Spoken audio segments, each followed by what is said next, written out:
Gear up for Sports Talk on the South Carolina Radio Network. It's your final word on sports all across the state. Be a part of tonight's show. Call us at 800-956-7266 or email talkback@sportstalksc.com. Now here are your hosts, Phil Kornbluth, Kevin McCrary, and Tom Hayes. The gross inaccuracies of the state newspaper sickens me. To take a shot at the University of South Carolina, and those two young men, since I've been in Columbia, have been phenomenal young men in how they've handled their business. Kind of your typical Pat Crawl start. Even when you don't think he's quite at his best, he gives you 6 quality innings. And that's all you can ask for in a game 3. That wasn't just the boom Muschamp lowered on the state newspaper in Charlotte this morning. That was I don't know what you call it. That was a flame-throwing kind of missile launched at the state newspaper. You ever been in a barber shop and watch a guy sharpen a straight razor? They use a little square called a hone. That's how you learn to sharpen one. Well, I saw Muschamp on the street corner with a hone sharpening the spur. Yeah, he stuck it deep into the state today. And, we can debate the merits here throughout the program, who's right, who's wrong on this thing. We'll let you hear what Muschamp had to say. We were in Charlotte this morning at beautiful Quail Hollow Country Club. My first visit over there, even though it is one of the most famous golf courses in the country. What a beautiful, beautiful area. It's going to host the PGA Championship in August. That's why they moved the Wells Fargo to Wilmington this year. You can already tell the place is just getting in perfect shape for that. So we were there because they wanted to promote the NC State USC belt kickoff football game in September in Charlotte at Bank of America Stadium. And after Muschamp and Dave Duran, the coach at NC State, got up and made opening, took a few questions each from the media, they went to their separate interview gaggles.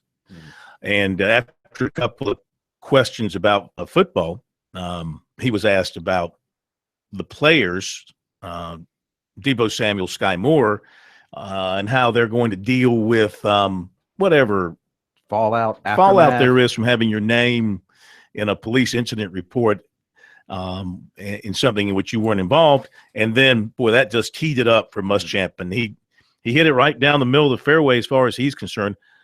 He's very upset about how this was all handled by the state, and because they originated the media report.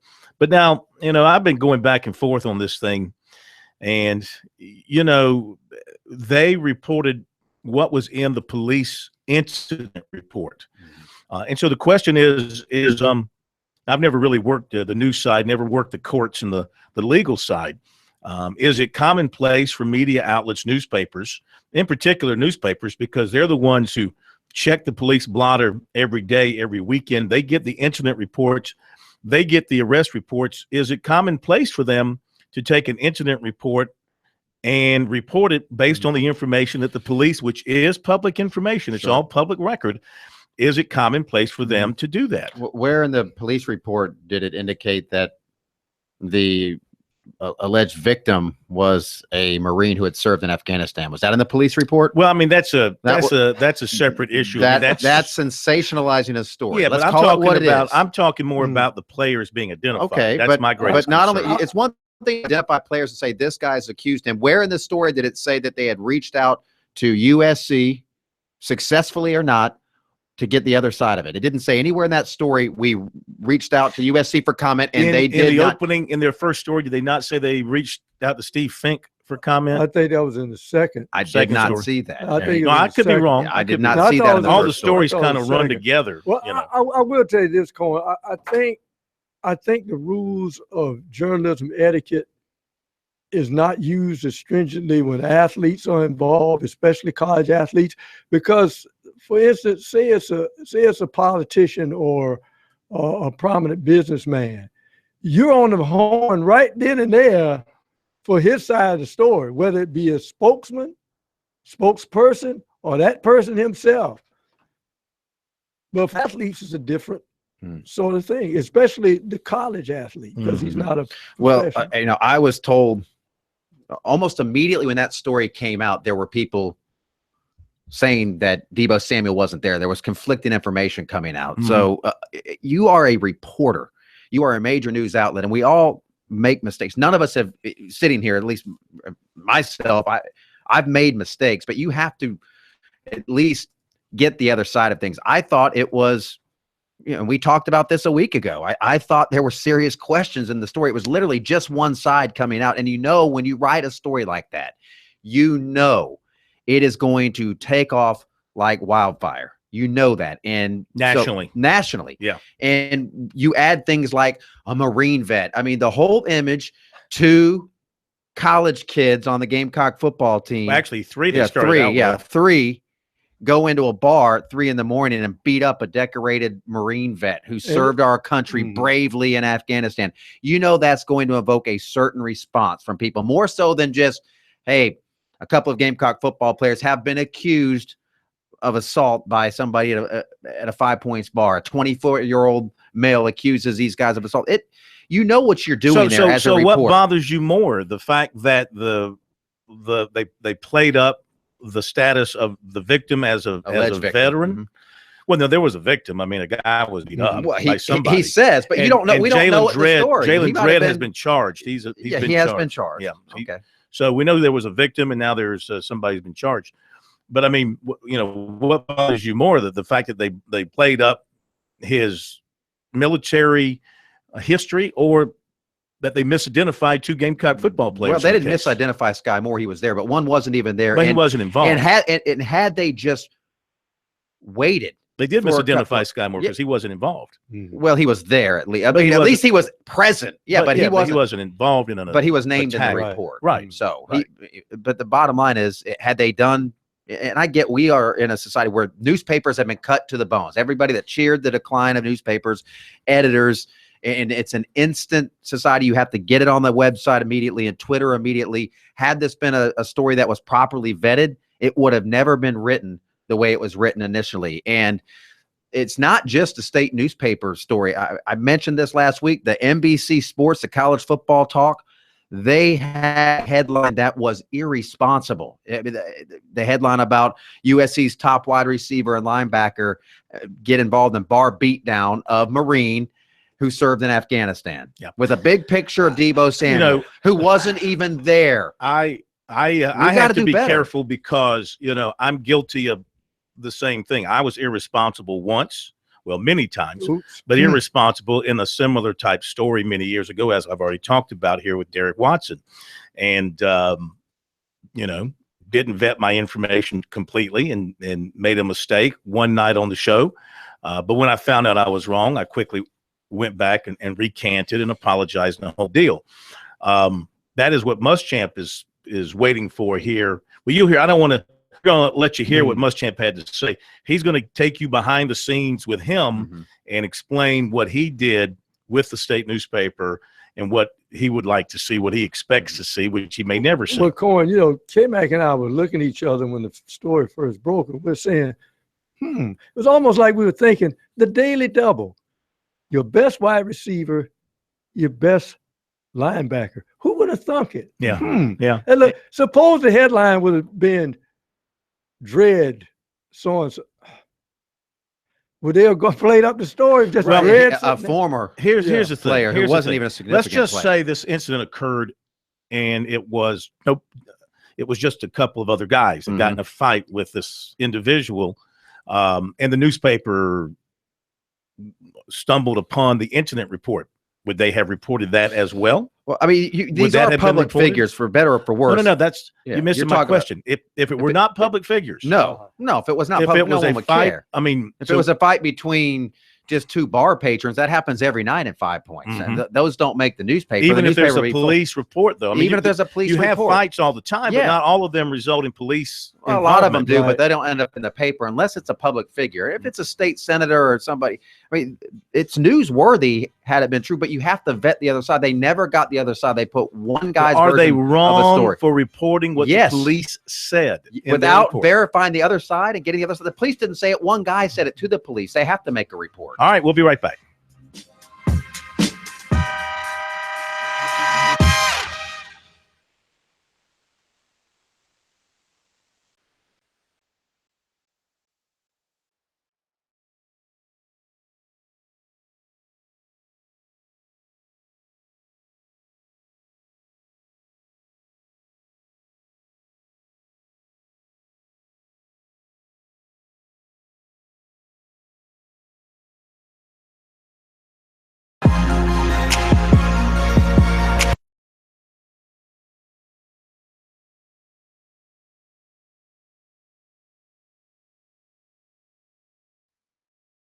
not. It's this time.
Welcome back, Sports Talk, South Carolina Radio Network on a Monday night from downtown Columbia. Another busy show for you. Glad that you're with us. For those of you just tuning over, welcome. Good to have you with us. Will Muschamp coming up in a moment. Clemson defeated Nevada this afternoon up at Doug Kingsmore. 9-4 was the final score. And Pat Crawl picked up his 7th win. Tigers had a dozen hits. 5 different Tigers had 2 hits each. Performance for Clemson. Now they get ready for the big showdown with Louisville. USC, we'll talk about the Gamecocks. My gosh, how many ways can you fail to win baseball games? Groundhog Day. Not lose them, fail to win them. I mean, you might say it's the same thing. No. Losing is getting beat by the other team. Failing to win is not knocking out a team when you got them down and you're able to. That to was win a real a game. kick in the teeth. They've had some kick in the teeth losses. That one. Whew, let me give you this note from USC today. Here it is right here.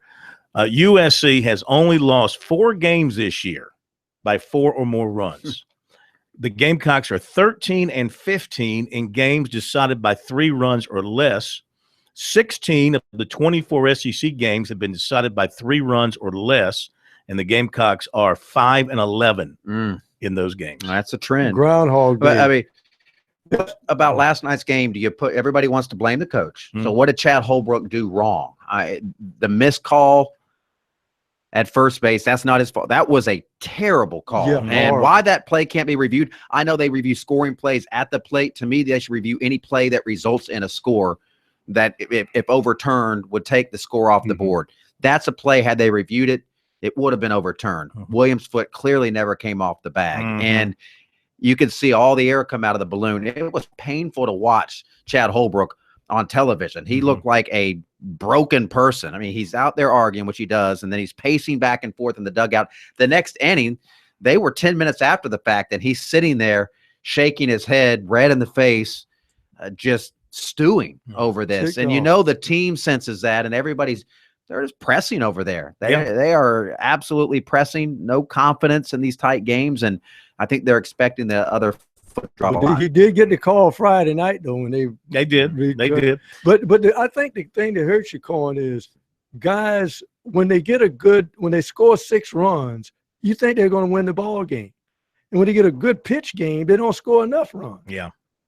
Nothing is safe with that team. But I do predict they're going to go 5-1 over their last 6 SEC games, take 2 of 3 at Missouri, sweep Georgia. That'll be 16-14, and you're in the tournament. Now, back to Will Muschamp this morning in Charlotte, there to talk about NC State, and we'll have some of that for you, and a little bit of his comments on how recruiting is going. But he raised all our eyebrows with his comments and didn't see this coming. I mean, he was asked a question about the 2 players, Sky Moore and Deebo Samuel, and how he thought those 2 were handling having their name out there tied in with this bar fight for which they were not involved. Here's his response. Well, I've talked to both young men, and the gross inaccuracies of the state newspaper sickens me. To take a shot at the University of South Carolina, and those 2 young men, since I've been in Columbia, have been phenomenal young men and how they've handled their business.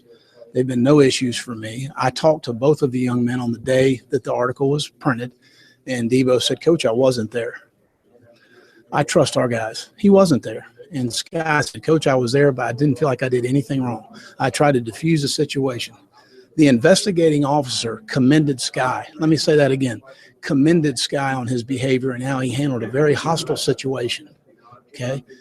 That day, I called Steve Fink. I said, "Steve, I think our guys represented us the right way. How do we attack this?" He had heard from a police spokesman for the Columbia Police Department that said that they had told the state newspaper, "You really don't need to run this because this is the account of one person in the bar that night. One person's opinion of what happened." It was totally incorrect. Okay. So I called Mark Lett, the editor of the state paper. I said, "Mark, this is on Tuesday. You've really messed this one up." I said, "Deebo Samuel wasn't there, and I think within the investigation, we're going to find out Sky Moore didn't do a whole lot of anything." He wanted to stand by his story. He wanted to stand by the incident report, which that's what it was. After he was told, and his people at the paper were told, "You really don't need to run this because this is really inaccurate and could be really wrong." Since that time, we haven't heard anything. We haven't heard an apology. We haven't heard a retraction. And I think it's sickening to me that these 2 young men have been put through this and they've done nothing wrong. But it's not about getting the story right or the factual information. It's about running the story first. That's really what it boils down to. And, I look at the state newspaper like the National Enquirer now. I mean, seriously. I mean, isn't that the magazine that like they date aliens and stuff or something like that?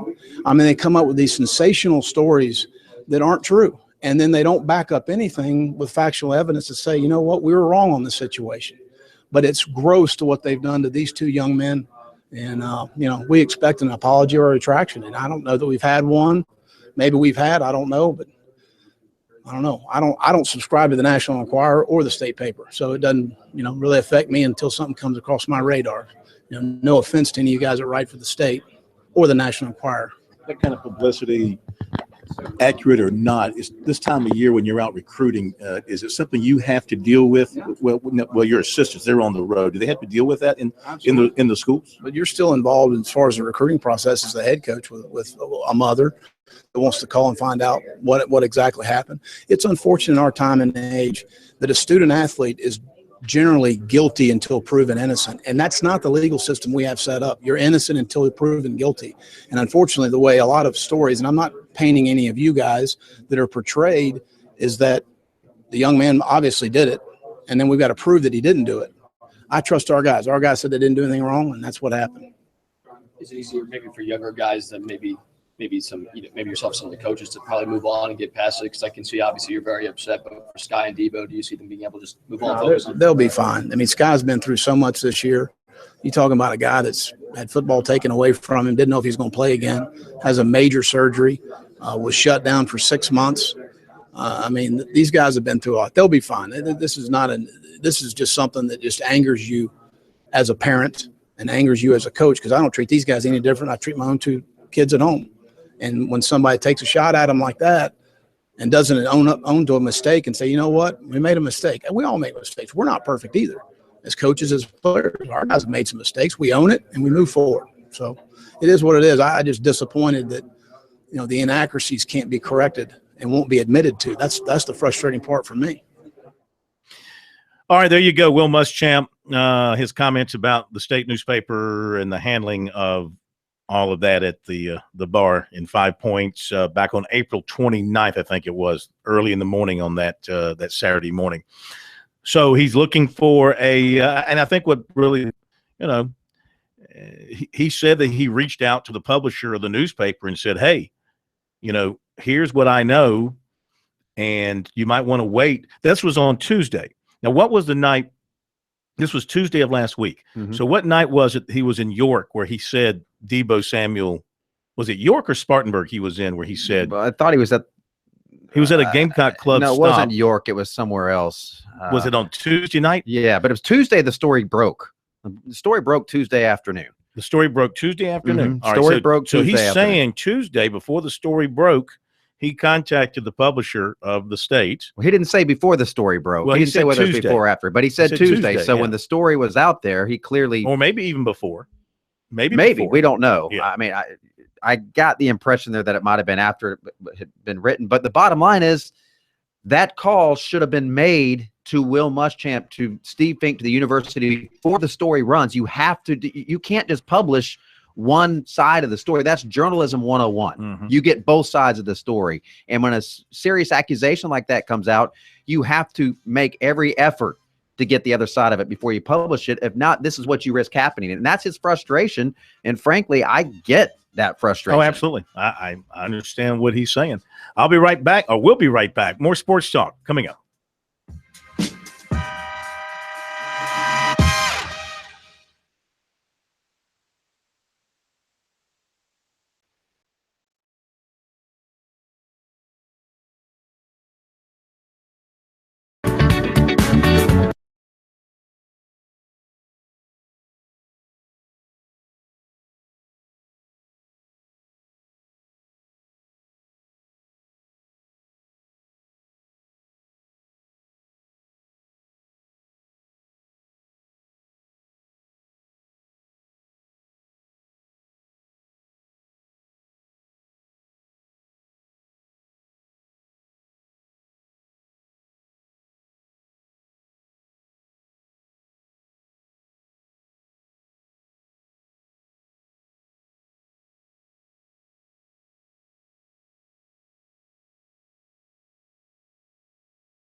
Football-wise, from earlier today, USC is going to begin fall camp. Put this on your calendars because vacation comes to an end early. July 27th is when the Gamecocks will open preseason camp.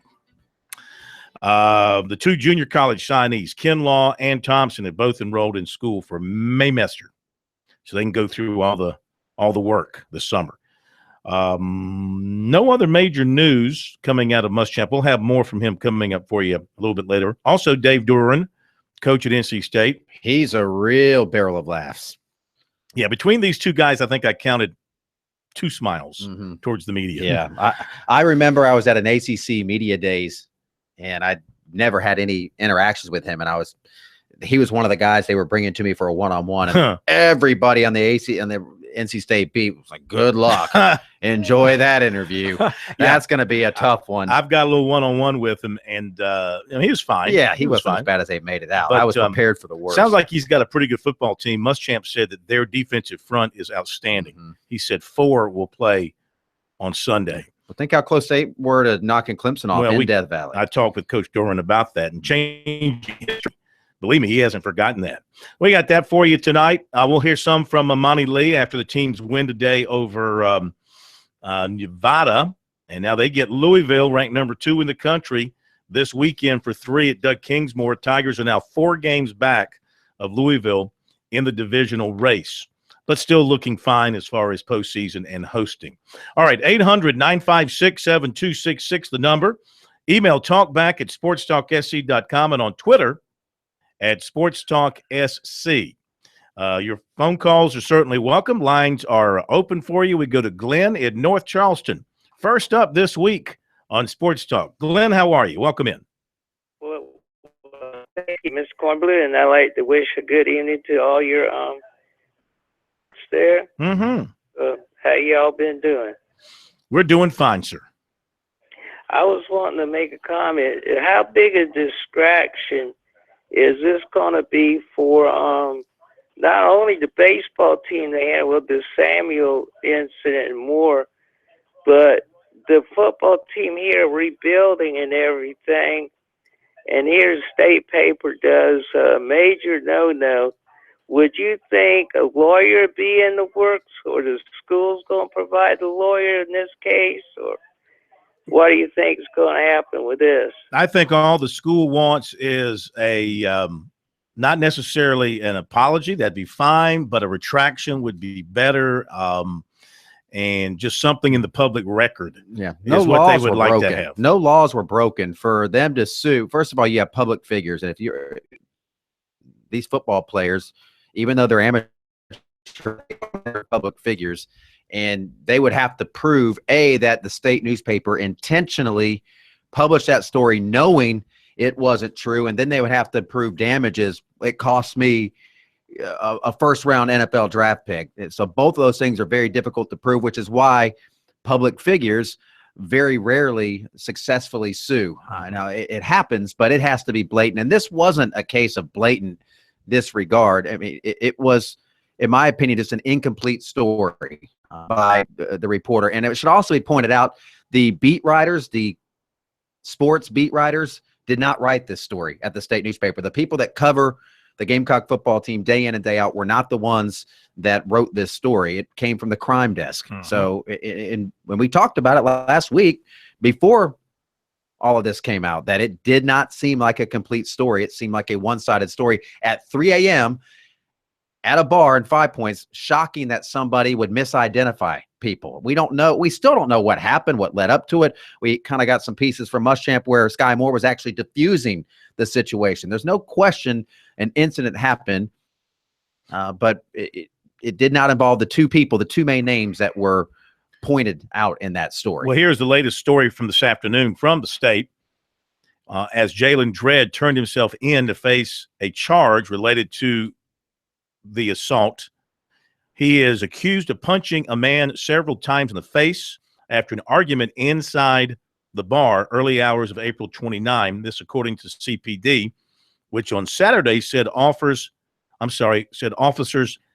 had a warrant accusing Dredd of simple assault. Dredd turned himself in to police headquarters this afternoon. He's been taken to the Glenn Detention Center, and a spokeswoman said this afternoon investigators do not expect to charge anyone else in connection with the case. So it was just as it turns out, it's just a one-person deal. And you want it to go away as soon as possible with the retraction. But I guess I tell you what, putting in Muschamp's folder right now is that story. And every freshman that comes in here, see what can happen to you, even if you do the right thing. So whenever you're out, be careful. Be careful. Yeah. Well, you have a target on you. Right. You have to hold yourself to a higher standard, no question. But yeah, when you're out at 3 a.m. in 5 points, a lot of things can happen. 99.9% of them are bad. Yeah. Former Clemson running back Tyshawn Dye is going to play his last year at East Carolina. He's a grad student transferring, and so he'll have his final year there. Also, coming out this afternoon, Clemson grad transfer basketball center legend Roberton is headed to Nicholls State. This according to John Rothstein, citing a source. Richie Riley, former Clemson assistant, is now the head coach at Nicholls State. So in Louisiana. Where in Louisiana is it? You're asking me? Yeah. Nicholls, Louisiana? You knew. I thought you were testing me. No, I wasn't testing you. I was asking you. Roberton, of course, played very little during his time at Clemson. Isn't he from London? Yes. He's from London. He at times he showed flashes, but not enough to be a major performer. This answers the question with the story out that a player from Nebraska plans to visit Clemson, a transfer from Nebraska, plans to visit Clemson, where they would get the scholarship from. Now they have a spot available. Nobody made mention of this until Rothstein reported it that I saw. Never saw this mentioned anywhere that he'd actually graduated and was in position to be a transfer. Thibodaux, Louisiana. Thibodaux. All right. To the phones we go, and to Thibodaux, Louisiana, we have Corny, are you tired? Did you watch all of the Yankee game last night? Did you stay up to the end? You know what? After 17, I said bye-bye. You really did? Yeah. I'm disappointed. Well, I had to get up you. and go to Charlotte. That's true. I hung through 17, and I just kept waiting. Somebody score. I don't care who scores. Just somebody score. I fell asleep, too. And the Auburn-Alabama baseball game. Same thing. Who ended up winning that one? Alabama. Alabama swept How Auburn. about that? Go figure that out. I mean, baseball. Come on. Worst team in the league? Baseball. Yeah. Fire Auburn's coach immediately. Where are we going? Barry in Fort Mill. Hello, Barry. Welcome to Sports Talk. Hey, Phil. How y'all doing this evening? Man, we're doing great. Good to have you. I was wanting to ask you a question about concerning the baseball game between Carolina and LSU. What do y'all know what the criteria is for reviewing plays? I know they refused plays at home plate, and made reversals or confirmations or whatever. But I'm wondering why come the play at first base, it obviously looked like a bad call. It looked like Matt Williams' foot was on the bag. Why was that play not reviewable? Well, that is a good question. I guess when they just to give you the simplest answer, when they drew up the guidelines for replay for baseball, that was not included. The only plays that are reviewable are scoring plays at the plate. And I do suspect that it will be expanded. I know they're trying to keep pace of play under control, and you don't want reviews going on all the time, which is fine. Then I would say review that was, to me, a scoring play. A guy scored. Had that call gone the other way, the run would not have scored. So it was a scoring play and a call that resulted in a score. So if you wanted to work around it that way without saying you can challenge calls at first, second, and third, but maybe give coaches, like they do in football, a certain number of challenges per game, like they do in Major League Baseball at any base. And when you run out, if you get one right, you get another one, however you want to do it. But a game should not be determined that way. They would have had a 2-run lead going into the bottom of the ninth, not a 1-run lead. They would have won the game. That call impacted the game. All right. Thanks very much for the call. We'll be back. Got recruiting coming up in a moment.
keep your eyes open. When I tell you, start snapping. All right, just to follow up on the previous caller and what we were talking about regarding a review of plays in college baseball games.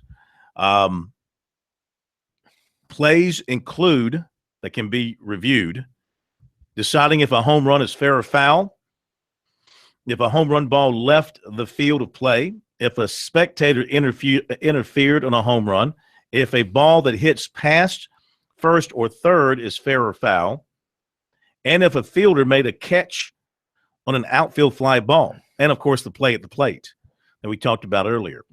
I think, from what I can gather, one of the reasons they haven't determined or added review at the bases, they don't have all the camera angles to give you a good look. I guess that's one of the reasons. If you're going to review a catch in the outfield, the same camera angles would apply to me. It's easier to get one on the base than to see if a guy snow coned the ball and if it hit the ground. And if you don't have conclusive evidence to overturn the call, by all means, stick with the call on the field. That's the way it should be. But when you have an opportunity to get a call right and it results in a scoring play, and had that call gone the right way, you take a run off the board and the Gamecocks go into the ninth inning with a 1-run lead. That call impacted the game. And in baseball, where every run matters, especially South Carolina, as offensive challenged as they are. Yeah. It was good to see Alex Destino start to get his swing back. You know, he hit the home run in the midweek game over Wofford. Had the 3-run homer yesterday, I think it was. You can tell he's starting to get his confidence back. That can only help South Carolina. They just got to figure, first base has been a revolving door for them, because Destino, to me, would appear to be the best answer at first base if he can play the position. He can't play the position defensively. He can't play the position. I mean, they tried him there in the fall. Yeah, I know. He just wasn't comfortable. Yeah.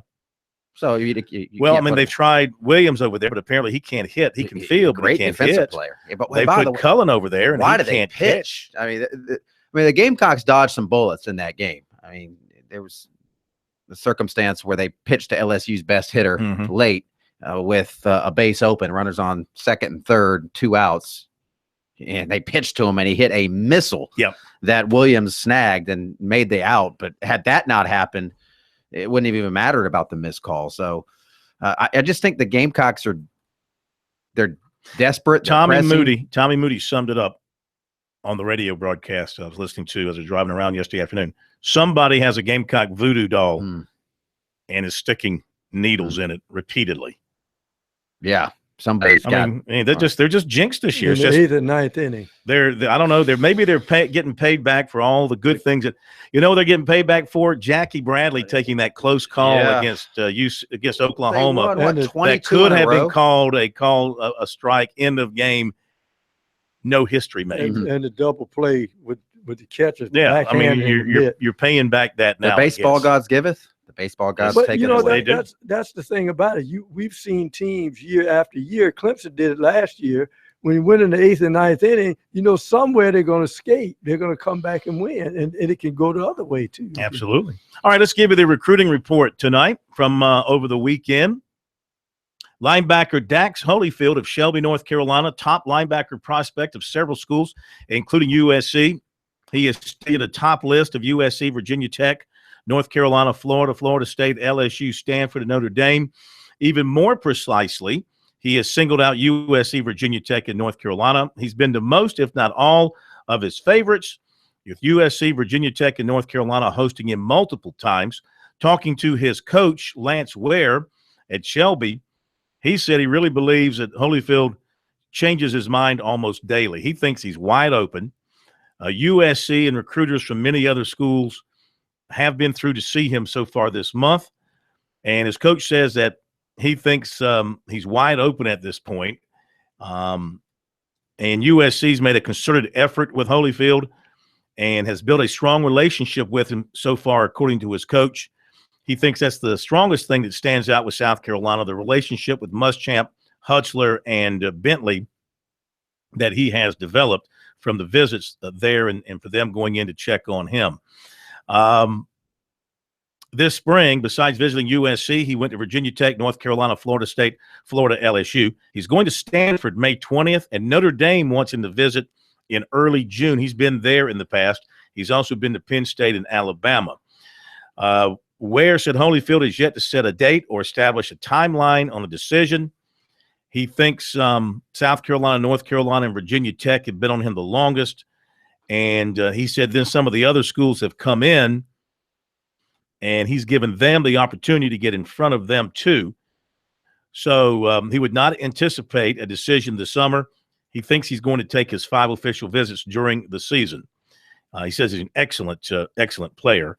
He also has a 2019 linebacker, Jalen Scott, who he plans to bring to USC this summer for a camp. He has early offers from North Carolina, NC State, and Maryland.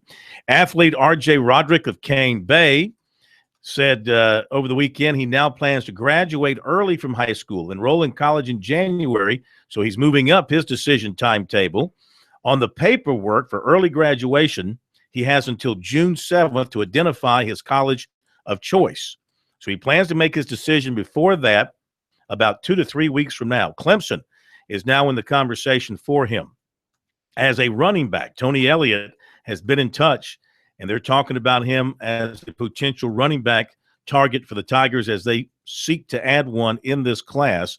He says they've been going back and forth on Twitter, getting to know each other and things like that. And Elliott was by Cane Bay recently to check on Roderick, who said he is considering taking an unofficial visit to Clemson this month. He's also planning to visit NC State this month.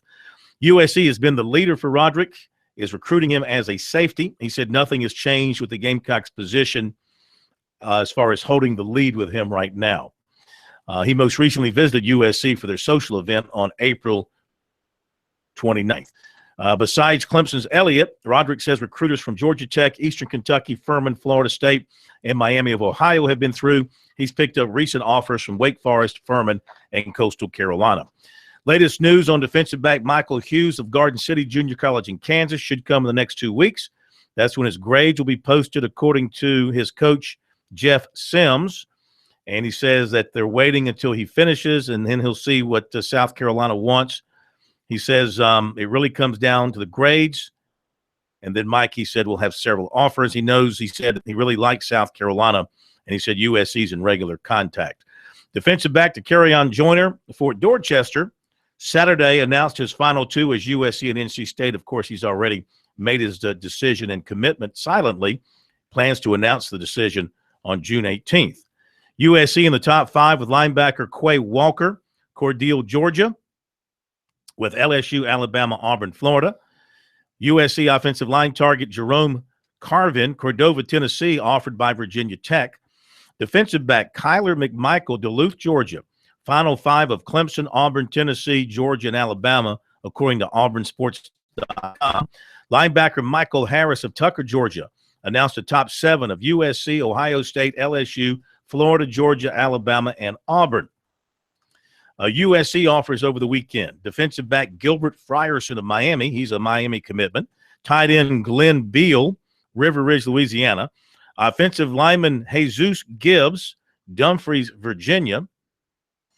Receiver Jashawn Jones of Fort Myers, Florida.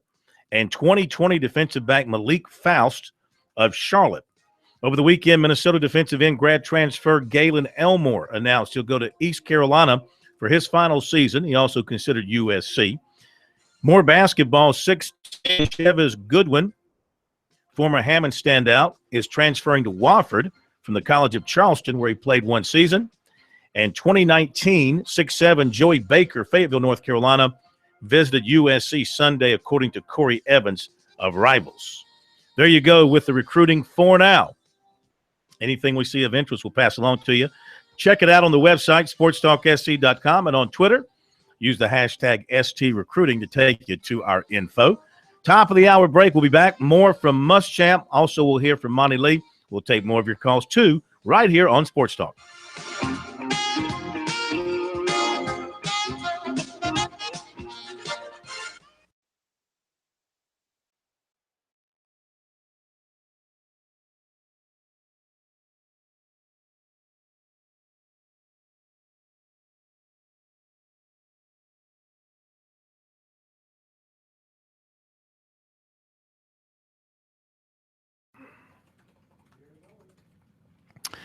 All right, here we go in 3, 2, 1.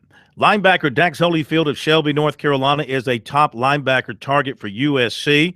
The Gamecocks, Virginia Tech, and North Carolina have been at the top of his list, along with Florida, Florida State, LSU, Stanford, and Notre Dame. According to his coach, Holyfield remains open on his decision. He does not expect him to make a decision until later in the football season after he takes his official visits.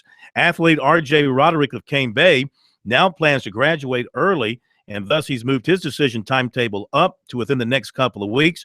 And Clemson is now involved, looking at him as a running back. USC, which is recruiting him as a safety, is still his favorite. Pause and pick it up here. 3, 2, 1. USC's in the top 5 with linebacker Quay Walker of Cordele, Georgia, and defensive back Kyler McMichael of Duluth, Georgia, has Clemson in his top 5. Phil Kornblut, South Carolina, Radio Network Sports.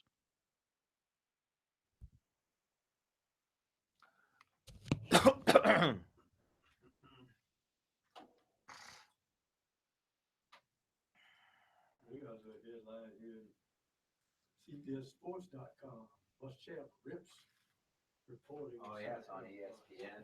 Mission accomplished. Well, he's trying to get that message out there. Oh, yeah. I want to see it on the crawl. Must-have Rips.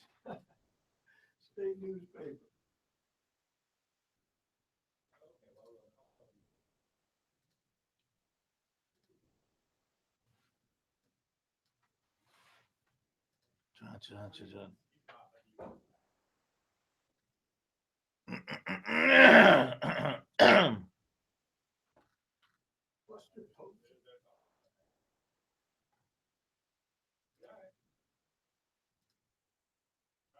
Battle raging over Bill Snyder's succession.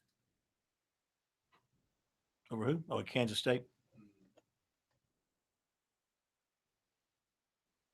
Is still his favorite. USC's in the top 5 with linebacker, which is recruiting him as a safety, is still his favorite. Is still his favorite. Is still his favorite.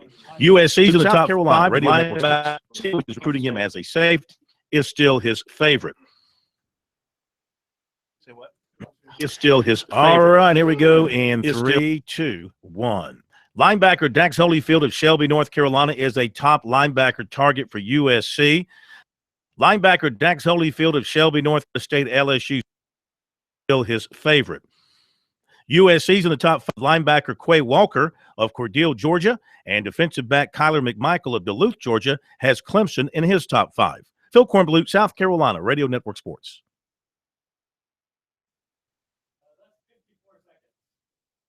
Is still his favorite. USC's in the top 5 with line. Well, and Clemson is now involved, looking at him as a running back. USC, which is recruiting him as a safety, is still his favorite. Phil Kornblut, South Carolina, Radio Network Sports. If you cut it right there without putting in those other ones. USC's in the top 5 with linebacker Quay Walker of Cordele.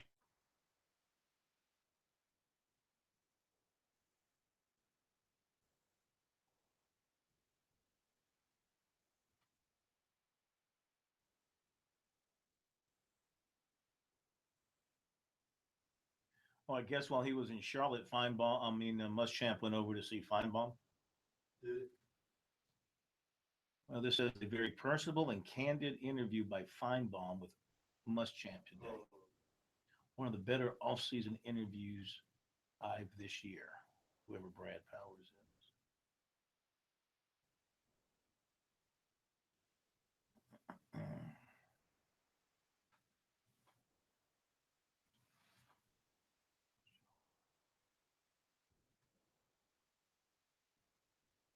Can the Purple King be trusted to this who has never called an offensive or defense out? I thought Brent Venables would be the odds-on favorite for that job. Which one? Kansas State. Is Snyder leaving? Well, they're talking about his replacement somewhere. Pros reading the information His about son it. is 47. Yeah, he's 80 years old and just beat throat cancer.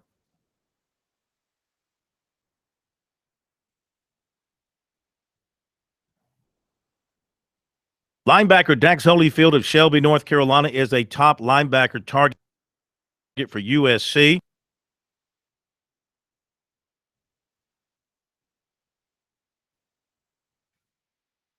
Ski caps on and hoodies. San Francisco Giants and New York Jets. Colin Taylor, the new Scott Hood.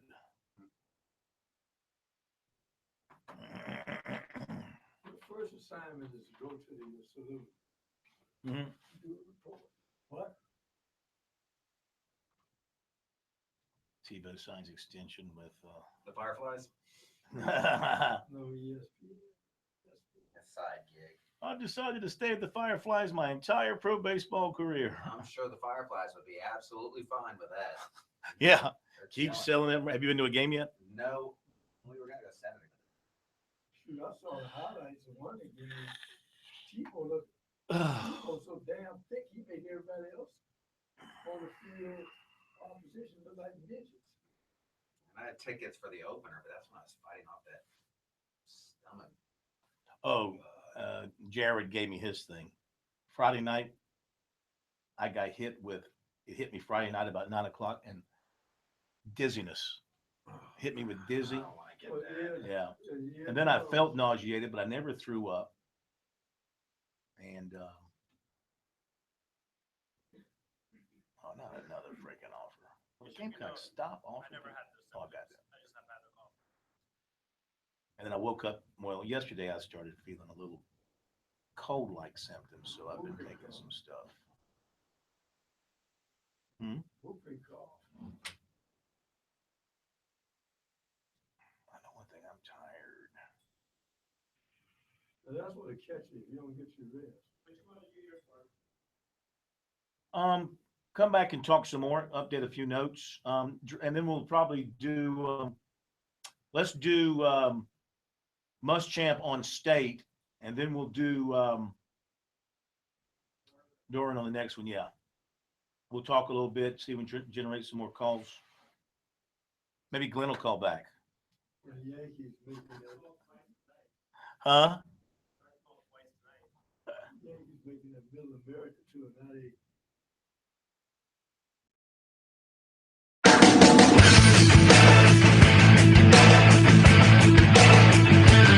Live from Columbia, this is Sports Talk on the South Carolina Radio Network. Be a part of tonight's show. Call us at 800-956-7266 or email talkback@sportstalksc.com. Now, here are your hosts for Sports Talk, Phil Kornblut, Kevin McCrary, and Tom Hayes.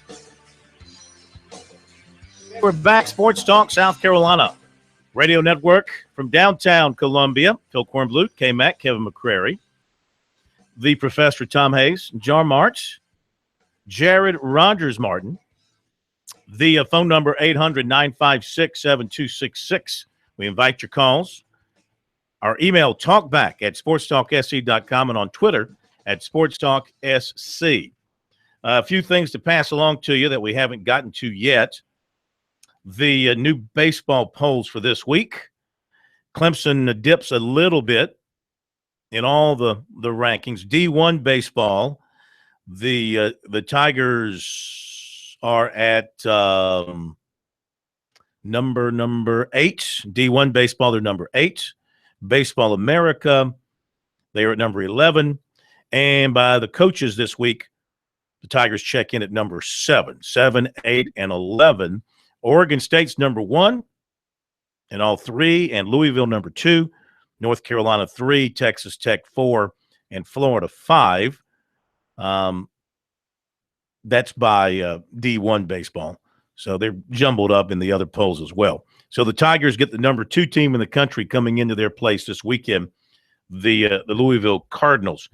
As for the RPI this week, Clemson remains very high in the RPI, as well they should. Tigers are number 7 in the RPI.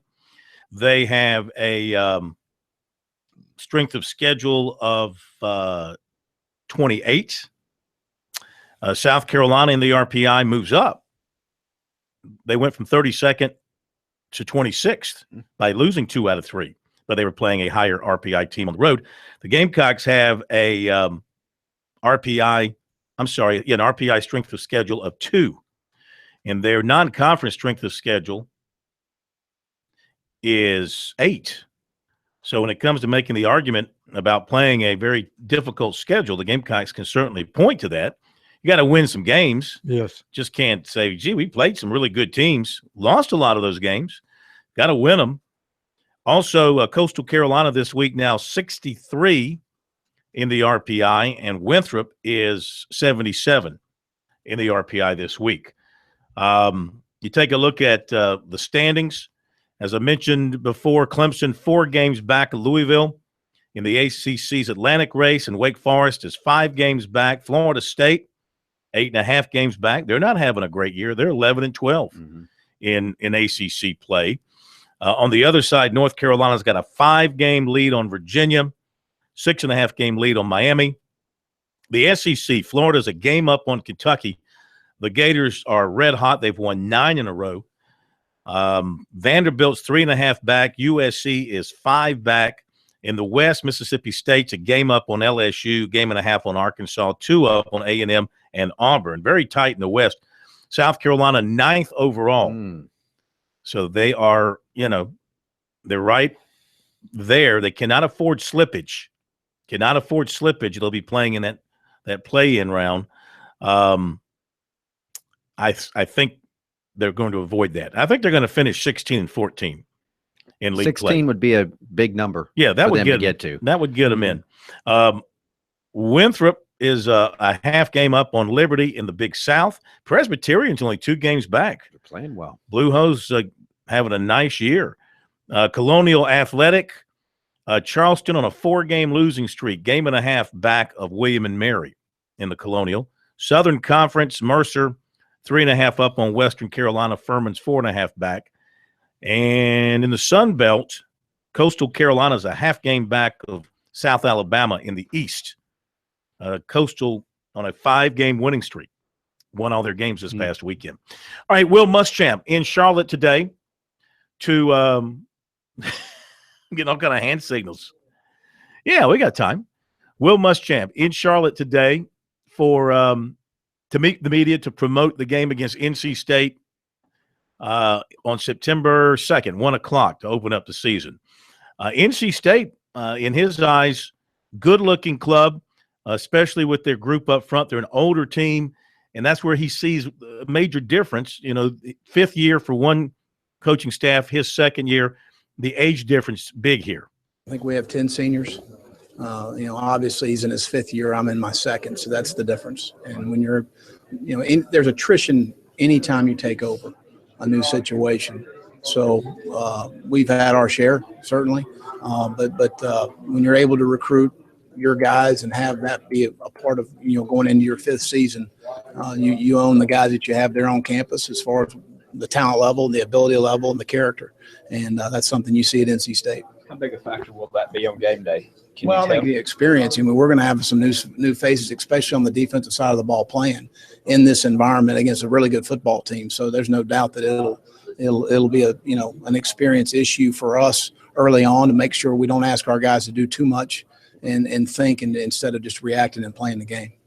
Being able to play games like this, though, how does it help continue to build a program? You mentioned you're just going into your 2nd year here. How do games like this help? Well, I think I love neutral site games, and especially in the footprint of your recruiting base. And Coach Tanner and I have talked about that, whether it's in Charlotte or Atlanta or anywhere in the state of Florida. That's where we go recruit, and to be able to have the exposure, in your recruiting footprints is very important.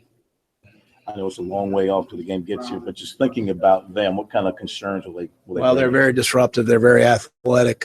They're all guys, as Dave said earlier, that played very young and have all stayed, with the program this year and had opportunities to possibly go to the NFL draft and decided to come back for their senior year. But they're really talented and they're very disruptive. You see the development of their defensive line, kind of what you're trying to do with your young guys, bring them along, and when they're juniors, seniors, you'll have an impactful defensive front? Well, you feel like that, anytime a player's in your program for 4 or 5 years, if you're doing a good job developing your guys, that they continue to get to be the player you want them to be in time, and that's certainly what we're looking for. Coach, a year ago, you were getting ready for Vandy, an SEC matchup for your first opener, your first season. Now year 2, Pro Stadium against a non-conference opponent. What's going to be the difference in changing for that when you knew you had a conference game on the line compared to now? Regardless of who you're playing, the preparation is the same. In your fall camp, you want to come out of it healthy, but you also need to come out of it game ready. And when you play a quality opponent like NC State, you better be game ready. Do you think the potential for this team is just with Bentley coming back and the progression? I mean, how do you balance getting these guys ready for a game and making sure they're on the right page and progressing together over the next several months as you get ready? Well, I think the next several months are critical from a player standpoint of the leadership within the unit, understanding what we need to do to be successful. What are your impressions of NC State's offense, and how is it comparable to anything you guys have seen or will see in league play? Well, Ryan Finley's a really talented player. He's at Boise State with Eli when he was a position coach, and then came with him to NC State. But he's a guy that runs it extremely well, throws it extremely well, understands what they do. They put Samuels in a lot of different spots. They got some good speed overall positionally where they are, and they've got a bunch of returning guys. They got 8 starters back on both sides of the ball. So, it's a team that's got a lot of experience, probably going against a somewhat inexperienced defense come September 2nd.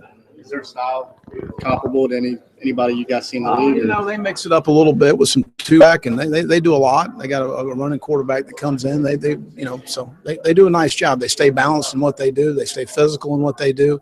I know that comes from Dave, and they do a nice job throwing the football.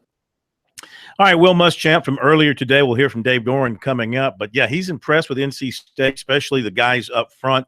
Be a big challenge for USC's offensive line to start things out in 2017. But flipping it around, South Carolina's defense, a unit that Muschamp is still not too high on right now, knows they've got a lot of holes in that defense coming out of the spring, and they're going to be facing a pretty good offensive team to start things out. That's why you better go to that running game. You got a bevy of backs. Use them. Yeah. See if you can control the football, kind of win a 17-14 kind of thing. Maybe put NC State's field goal kicker on the field there in the last few seconds. See if he'll clutch again like he did at Clemson. We'll hear from Dave Doran coming up after the break.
Oh, tough break today for Arkansas and for the entire SEC and college football for that matter. Last year's leading rusher in the SEC, Raleigh Williams III, giving up football, has another neck injury issue, so he announced his retirement from football today. Led the SEC in rushing last year, averaged 5.6 yards per carry, 1,360 yards, and 12 touchdowns.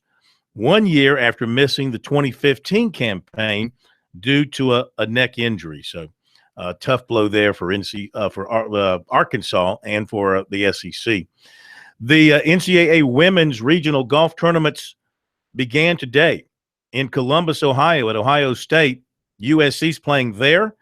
USC women are tied for 6th with Arkansas, and they are 12 shots back of the Florida Gators. The Clemson women are playing in the Athens, Georgia regional, University of Georgia, and the Lady Tigers are tied for 11th, and they are 20 shots behind the leader there, Michigan State. And you've got the Furman women's golf team playing out at Texas Tech, and Furman is tied for 8th, and they are only 7 shots behind the leader, Arizona State, at this point. Dave Doran, coach at NC State, trying to get it going there. This might be his best team. He had a good team last year. Then they blew that game at Clemson.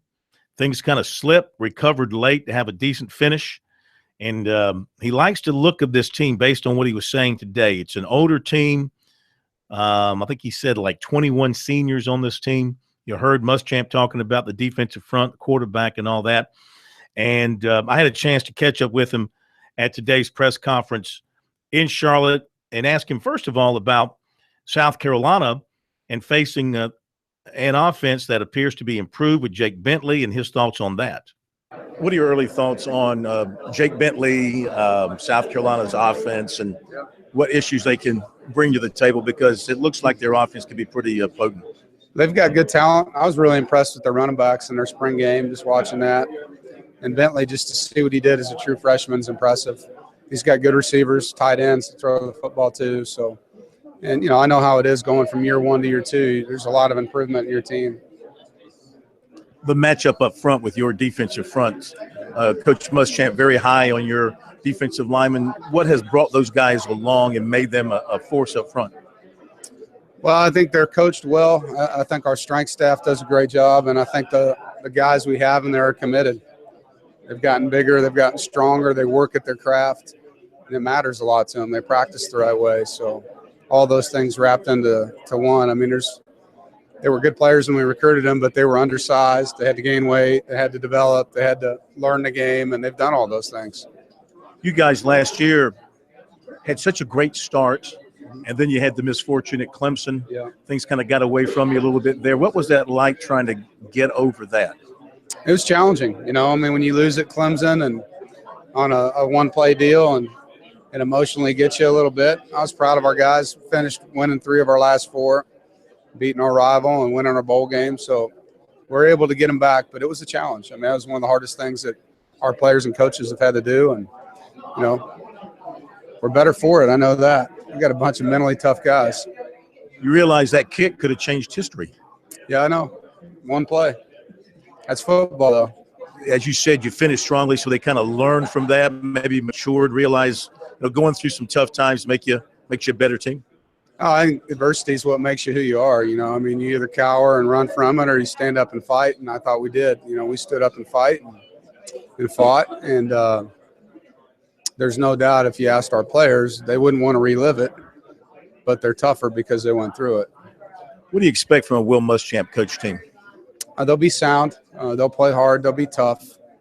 And, you know, I mean, he lets his coaches coach on offense. So I know Roper will kind of run that side of it. But, you know, most defensive coaches are going to play good defense. They're going to have good special teams. And you're not going to just throw the ball all over the place. You're going to commit to the run game. To expect to see all those things. Do you kind of know what he's going through? You're a little bit further down the road, just how tough it is to build something at this level? Yeah, it's a challenge, and when you do it in the conferences that we're in, you know, no one's going to be nice to you. You got to do it against some great players and great staffs, and you know, you're all recruiting the same guys, so it's very competitive. And when you think about your team for this year in your division with the defending national champion, Louisville, you guys, Florida State, could this be a year NC State breaks through? Absolutely. I mean, that's why we're here. You know, we came here to win big games, and it takes time to build a program. We've done it the right way. I'm proud of the work our coaches and players have put into it. And I know they're excited about what we have in front of us. All right, Dave Doran from NC State, 7-6 last year, beat Vanderbilt in that memorable Independence Bowl, 41-17. 46 Letterman return, 18 starters return, 8 on offense, including the quarterback. And 8 on defense, so it's pretty evenly split between the two.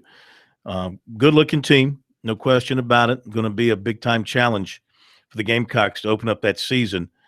Finley, the quarterback, very talented guy, and South Carolina's defense is going to face a challenge from him. You look at some of their guys. I mean, they're big up front. Their left guard is listed at 338. Wow. 6'5", 338. He's a munchkin compared to this guy. He's 322. The right tackle's 322. Just big all across the line. Jalen Samuels is back, the H-back who plays really all over the field. You see him line up in the backfield. You see him line up at tight end. You see him line up in the slot. I think I remember seeing running sweeps with him, just getting the ball in his hands somehow, some way. So I see Kelvin Harmon, a one-time USC recruiting target out of New Jersey. He's there as a starting receiver coming out of the spring. So it's going to be very, very big challenge for South Carolina. We'll see if the Gamecocks are up to the task. Have you seen an early line? I think there was an early line. 7 points, North Carolina State favored. Yeah, this would be, this obviously, simple to say, this would be huge for South Carolina to come out of the gates with the win. Of course, last year they opened up on the road. Muschamp has yet to have an opener at home. Of course, it's only his second opener. But last year they opened up on the road and got a tough win at Vanderbilt, come from behind win at Vanderbilt. And you're kind of thinking, good start and build up some momentum. And that momentum died at Mississippi State pretty quickly the next week when they ran into a very tough team, physical team down there. But once again, Muschamp's got to wonder what is it that he has to do to get an early home game. Last year they played the first 3 on the road, right? Mm-hmm. This year, away, neutral site, Charlotte, but then the next week at Missouri. Don't play a home game till September 16th against Kentucky. So, yeah, it's imperative that they get a win against NC State. Well, their nemesis, Kentucky. You can't just say a matchup against Kentucky. You have to say their nemesis, Kentucky. Yeah, as I look at this schedule, I'd feel better for the Gamecocks if they had a better defense. I think their offense is going to be good. I'd feel better for them if they had a better defense. That's just – I hesitate. I haven't had a good defense for a while. Yeah. Well, I guess since Clowney. Since that class left, they kind of started going downhill. It's amazing what happens when you lose good players. Yeah. And you don't replace them with good players. Guys that are in the NFL. What happens when you lose a superstar. Because that defensive backfield, as I said before, some of those guys, I didn't think they could cover that well, but they didn't have to cover that long because, number 7 was in the backfield constantly. Yeah. That's why I was telling you some offenses, I think, on that defense, K-Mac, they tore pages out of their offense. Can't run that with him in the game. Can't run that one. And so now they open up the playbook because they can run everything. Yeah. As I look at the season, think about the team South Carolina has, I think 8 wins would be nice for them if they could get to 8 wins. I think that would be a great goal for them. 8-4. Of course, they've already got them beating Clemson in Columbia. Clemson was never going to lose again in the history of the world. So they just need 7 now they're more lose wins. To South Carolina and Columbia. Be back. Oh, goodness.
Okay, we're back at Sports Talk, South Carolina Radio Network here on a Monday night, 800-956-7266. That is the phone number if you'd like to reach us here in our final half hour of the program. A few other notes to pass along to you that you will find interesting. Former USC running back Mike Davis, who was waived by San Francisco, has been picked up by Seattle, according to the NFL Network. And he's a fourth-round pick back in 2015. Played in 14 games with one start for the 49ers, had 108 yards rushing and one touchdown for them. USC's lost another pitcher for the season with a torn rotator cuff. It's a Sawyer Bridges, the freshman out of Somerville. He appeared in 8 games, one start, 11.45 ERA. And tough blow there. Obviously, he'll be undergoing surgery to get that repaired. And of course, the Gamecocks already have lost their ace, Clark Schmidt, to a torn ligament in his elbow. He's already had his surgery. So, you know, the hits just keep on coming off the field for South Carolina, not so much on the field. And two, the ERA for South Carolina has been on the climb as well. It's approaching, it's past the 3.5 mark. I think it's almost like 3.7, which is pretty high for Jerry Myers' coaching staff at this point in time. Now, today, Clemson got a win over Nevada. Final score there was 9-4. Tigers win that series 2-1, winning on Saturday, losing on Sunday, and coming back to win today. So they pick up another victory, and now they look ahead to Louisville. But first, Monty, looking back to today's game and what he thought of the performance, especially the pitching overall and the pitching of Pat Krall. Pat Krall had kind of your typical Pat Krall start. Even when you don't think he's quite at his best, he gives you 6 quality innings, and that's all you can ask for in a game 3. So very proud of Pat. And Riley Gilliam got him on the mound, extended Riley today, pounded the strike zone, no walks, 3 strikeouts, the 1 hit. He forced action in a 3-2 count, which is something that I know Andrew preaches and preaches. So it's really, really proud of Riley. Good to have Riley come in and do a great job for us. We took advantage of the pre-pass in the first, had a big inning there. Had to base hit, 2-out hit by Grayson Bird. Got great production throughout the lineup today. The bottom of the order was outstanding. Jordan Green had a nice day. Bird had a nice day. And how about Kyle Wilkie? Hadn't played in quite some time. Got a start. I thought he caught very well, threw a runner out, and had probably the biggest at bat of the game. 2 strikes, hit the triple in the right center field to drive in 2. So just really, really proud of Kyle. He's a guy that's just works his butt off, and the guys are cheering for him and really excited for him. You can always tell, how good a kid is based on how his teammates react to him having success, and they were just thrilled for him today, and that was great to see. So, but overall, offensively, good production throughout the lineup. We threw the ball well, and we desperately needed to win today. I mean, we really did, and I thought we played a complete game of baseball. We had a couple things here and there that we could have done better, but if you look at it. Pounded the strike zone, only 2 walks today, 1 error, swung the bats well, and got the win. Coach, Wilkie also had another hit in addition to the triple. How critical is having a game like that for a young player's confidence like that? Well, it's big for him. He's a true freshman. He's playing the toughest position on the field, and he's filling in for Chris Williams, who is one of our best players, one of the best catchers in the ACC, in my opinion. So, to have Wilkie be able to come in, and number one, he did a great job behind the plate. He did a really good job of catching the baseball, threw the ball well, and put together some good at-bats. Had 2 knocks today, drove in 2 runs, just did a great job for us. I'm very, very proud of him. All right, Monty Lee, following his team's win today over Nevada. So the Tigers, as I mentioned earlier, trying to keep pace with Louisville in the Atlantic Division of the ACC, 4 games back. So they can really help themselves out with a big weekend coming up against the Cardinals, who are just having a fantastic year. Louisville 42-6 11-4 against RPI top 50 teams. They've won 11 games in a row at this point. Let's see if they have a game before they get to Clemson. Let's see. Yeah, they play Vanderbilt tomorrow before they go to Clemson. So interesting midweek matchup there. And the thing about Louisville, as has been the case for them in recent years, since they become a national power, they can flat out hit. They seem to always have bats up and down their lineup, and they've had good pitching too. I mean, you don't win as many games as they've won in this league. 20-4 in conference in the ACC, unless you have a complete team. And they also are very aggressive. I've always thought of this coin that, boy, if you can be lucky enough or you recruit well enough to have speed at the top of your lineup, send those guys. Your hitters see more fastballs. They have to. They can't rely on their breaking pitches or they'll run on them all day. And that's when Louisville makes us, hey, who did they get upset by in the super regionals last year? Yeah, I believe that was the regional that Mike Morgan did. And it was the young guy that hit the home run, the freshman. The grand slam. Yeah. Who was that? Oh, what team was that? Who was that? It was Hold on, I'll look. Well, a West Coast team. It was a West Coast team. Yeah, it was a totally unheralded moment. No. Look that up, K-Mac, and report back to us on that. Anyway, should be a big weekend at Doug Kingsmore. I imagine the place is going to be packed for this one. And of course, UC Santa Barbara. Okay. No, you were right. You did say California team. It was a California team. And of course, Louisville is going to be the host for the ACC tournament. Now they're going to play the tournament over at the Pro Park, right? Not where the Cardinals play. Am I correct on that? Be at the Pro Park. Believe. Yeah. So. The Louisville. Yeah. Are they the Sluggers? What's their minor league team? I don't know. They go by the Sluggers? I think they might be the Louisville Sluggers, They but they are should be. playing at the minor league park. I mean, it's only natural that it'd be the Louisville Sluggers, but I don't think they're playing that at Louisville's own park, be over at the Pro Park. Tournaments are coming up on us quickly here with 2 more weekends of league play to go. The baseball season always starts to fly by once you hit May, and games are coming at you right and left, and you're getting through that schedule in a hurry. So we'll see. Clemson playing for as high a national seed as it can get to, beyond the obvious things of winning an ACC championship, trying to play for as high a national seed as it can get to so that they can host through the regional and the super regional round, and in South Carolina just playing to get in.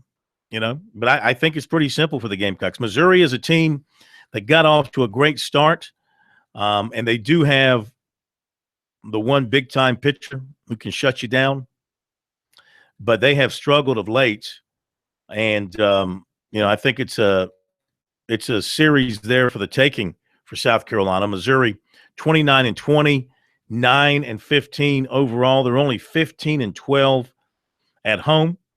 So an opportunity there to go on the road for South Carolina and win a series. They have now lost 6 straight SEC series. And every time they lose one, it's another record. But and none of them were sweeps, were they? They won just one game. Yeah, they always get a win. It's 6-12. Now, what you need to do is when we have SC Wild again, let's ask Captain Downer when is rabbit season, because South Carolina needs some rabbit's feet. Well, they do. In their back pocket. That's what they need. Just looking at the season from Missouri, they did sweep Alabama to open up SEC play. Of course, Alabama's not very good. Of course, this past weekend they swept Auburn. Who would have thought that? But their only other SEC series win that I can see here is they took 2 out of 3 from Georgia, and pretty much just have a win here and there in league play. Texas A&M swept them. Vandy took 2 out of 3 this past weekend. So, yeah, this is no reason South Carolina can't feel like he can go to Missouri and win a darn series, then come home and sweep Georgia. Like I said, finish up 5-1. I think you're in. Nothing to worry about. 16-14 overall should do it.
Welcome back. Sports Talk, South Carolina Radio Network. Some other things from over the weekend.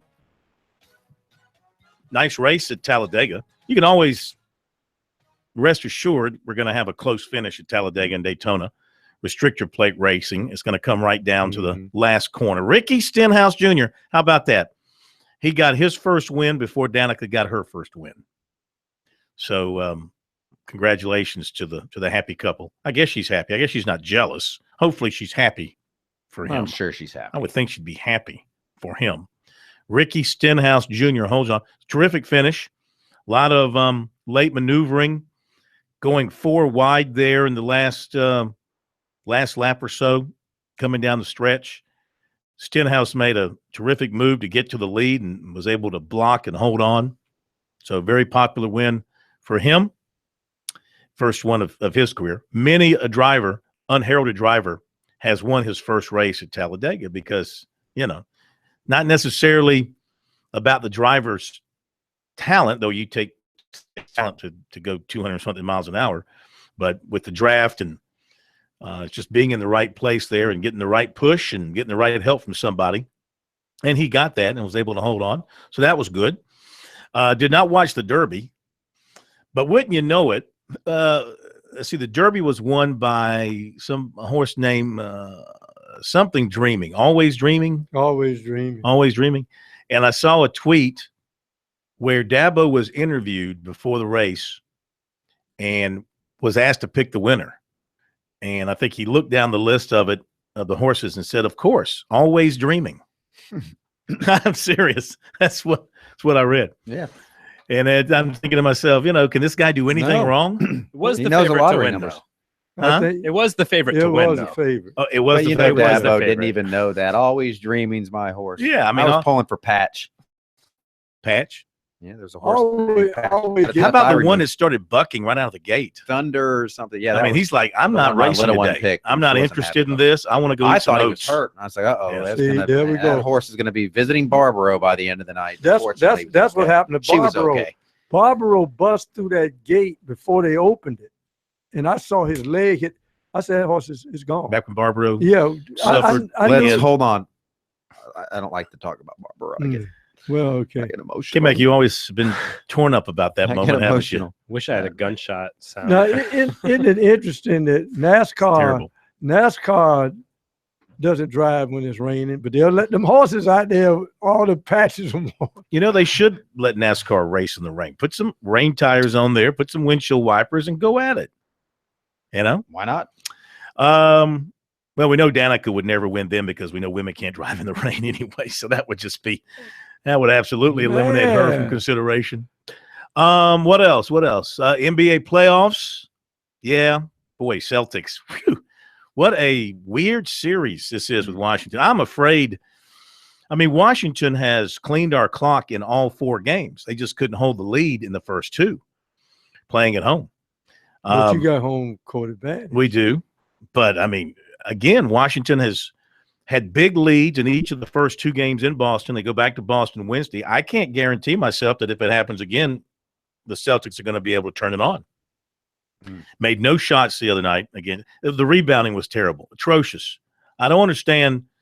Kelly Olynyk, 6'10", you got position on a guy for a defensive rebound, and you just stand there and watch it. He's not quick to the ball. Well, you got to go get the basketball. Go get the ball. Go see ball, get ball. Now, see, here's the big thing about Olynyk that he hasn't learned yet.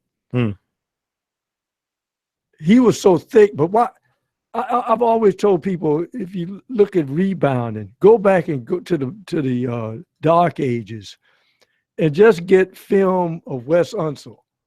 When the ball hit the rim, Wes Unseld never went after the ball when the shot went up. He went after the man he was blocking out. Wes Unseld, Washington kept a stat that no one else kept. How many rebounds did Wes Unseld get when the ball hit the floor? Because he had everybody boxed out. But nobody boxes anybody out anymore. They go for the ball, and quicker leapers will go over the top of you or go around you. And he had that great outlet pass. Yes. 2-handed outlet pass could hit you 3/4 of the way down the court on the run. Unbelievable player. Let's see. Cleveland, they've already advanced. LeBron. I mean, let's face it, man. 7 straight. He's probably headed for his 7th straight finals. I mean, that's almost unprecedented. I think Bill Russell played in 9 straight. I think that's right, when the Celtics had their big run back in the 60s. Yeah, and I think some of those others were there. He was a constant. I think many of those others were there for much of that run. But unlike Bill Russell played a semifinal and a final. Oh, yeah. Now you got to run it's a much gauntlet. greater grind. Much greater grind. And I say it's a grind. Nobody's challenging Cleveland. I mean, who's challenged them so far? Well, who? Boston with that first round draft. They got to get some rebounds. And maybe Gordon Hayward. Go back to sleep, Jarmark. Go back to sleep. Okay. Yeah. Are you still under the influence of medication? Yeah. For your virus? Under the influence of botching people's names. Yes. Yeah. But you know, the key point is that's why we're having an intelligent conversation here. So please that's why you see your way out. That's why somehow somebody has to drag Cleveland into a protracted series, because LeBron, if you think about it through you got to beat him to do that. You got to win a game. He plays so many games that it's got to add up at some time. That's why they took it easy during the season. People complain about why are they sitting out all these games. He's got to be bored. Well, he's got to be bored out of his mind. He's got to be bored stiff. Well, keep him bored and then sneak around and steal a couple of 1-point wins. All right, out west, let's see. You've already got Golden State is advanced, and you're waiting on Houston, San Antonio, which is what, 2-2? Do we really want to see another Golden State, Cleveland NBA Finals 3 years in a row? Do we really want that? We don't want it, but we're going to get it, unless I still say Houston can cause some problems. But then again, Nene is out for the rest of the playoffs. Severely pulled. K-Mac, I understand why you're not I'm participating just in this letting this conversation. go. I don't talk and he's gone. NBA playoffs anymore. You know, When's the projected return of the Lakers to the playoffs? Have they got a projection on that yet? Hopefully by 2020. You'll be outfitted in brand new sneakers, right? Well, the POTUS is making America great again. I hope he makes the Lakers great again in the process. You guys going to all buy those new shoes at the $695 a pop? $495. Yeah. The $1,000 one, you can have the LED lights labeled on it. Well, the Celtics, with the first pick in the draft, if we get the first pick in the draft, depending on the ping pong balls, I mean, they keep the mocks are saying this guard out of Washington who's supposed to be a special point guard. But, I mean, come on. You got to get a big. I would package that thing up and trade it and get me a quality big man somewhere. Established player. Yeah. Just somebody who can clean. You know who I'd love to have? DeAndre Jordan. Because, yes, I would. I think that with us, cleaning the boards, that's all we need. You don't care if he can't make a free throw? Well, no, you don't care because Wilt couldn't hit one either. That's true. Maybe he'll start shooting them underhanded or something. But, man, I just want somebody who can get a rebound. Kenyon Berry to teach him how to shoot free throws. Yeah. I just want somebody who can get me a rebound. Well, you know, the key point is there's that unwritten rule now. If you notice, nobody wants to trade with Boston or the Lakers. It's almost like, okay, fine, they've stopped cleaning our clock. Last person to clean their clock, they cleaned Sacramento's clock because they got Isaiah Thomas. So they don't nobody like. I thought they got him from Phoenix. I thought they got him from Phoenix by way of the King. Right. Yeah. Okay. Any final thoughts, K-Mac? Well, you just have me all depressed now talking about the Lakers. Sorry about that. You want to talk about the Dodgers? Leave me on a side. Yeah, the Dodgers are okay. Yeah, but you know who has the best team in baseball? This is the year of the corn. I feel it. I mean, look at my C's. Look at my Y's. Your wives? Y's. Oh, okay. My Yanks. Best record in baseball. And then the G-men will be back here in September. I'm talking about the real G-men of Green Bay, not the ones down I-20. All right, that'll do it. K-Mac had no final thoughts. I took it all for him. Thank you. Have a great night. We'll see you tomorrow.